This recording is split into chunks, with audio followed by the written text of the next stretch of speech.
Pay attention to Rule 3.7.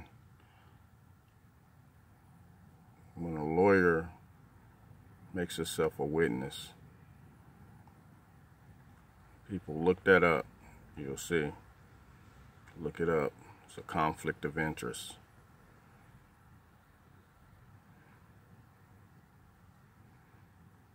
So, this is the latest update. The lower federal court dismissed the case, saying that because of the Rooker-Feldman doctrine, she doesn't have a right to review my case. So now the case goes up to the higher court, which is the United States Federal Court. And so what you do is you put together a Certiorari, whatever the thing is. I'm not even going to try to pronounce that, but I'll show you the name. So I'm going to pause it right here.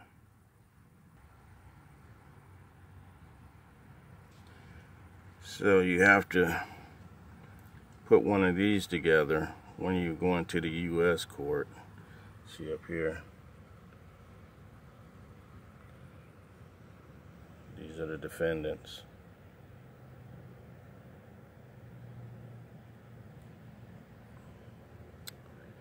And that's what the brief is called. And you have to, if you can afford to, they're going to want you to print out 40 copies of your brief, 40 copies.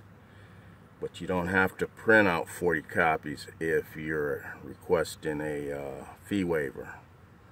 I think on a fee waiver it drops down to like $300, and then you have to submit like 9 and 1 original. But so that's where we're at on that. So I'm going to take you back to the other piece here. So the point I want to make is that when you're putting this brief together, you have to hammer home. See what that title says? McNeely is not asking the district court to review a state court judgment.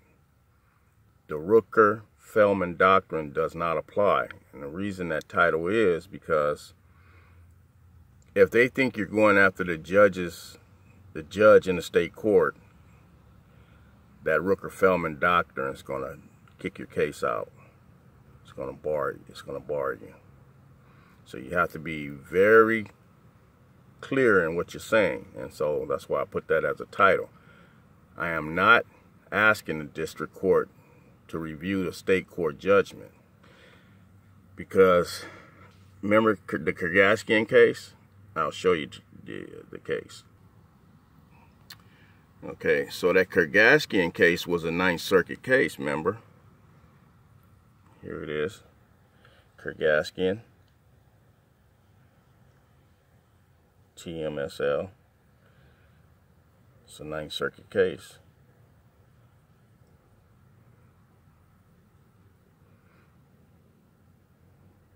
It explains to you, you have to go after the wrongful behavior of the defendants or the adversary party. You can't go after the judge's decision. You got to go after what they did to cause you to lose the case. So a lot of people ain't aware of that Rooker-Feldman doctrine, but that's what you're going to run into.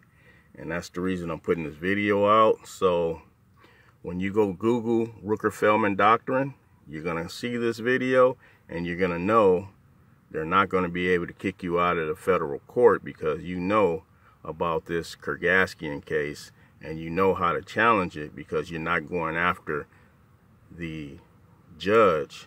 You're going after the fraud that the defendants committed on you in the court. And that's fraud upon the court, by the way. So that's what you're alleging, fraud upon the court, extrinsic evidence, extrinsic fraud, I should say, extrinsic fraud.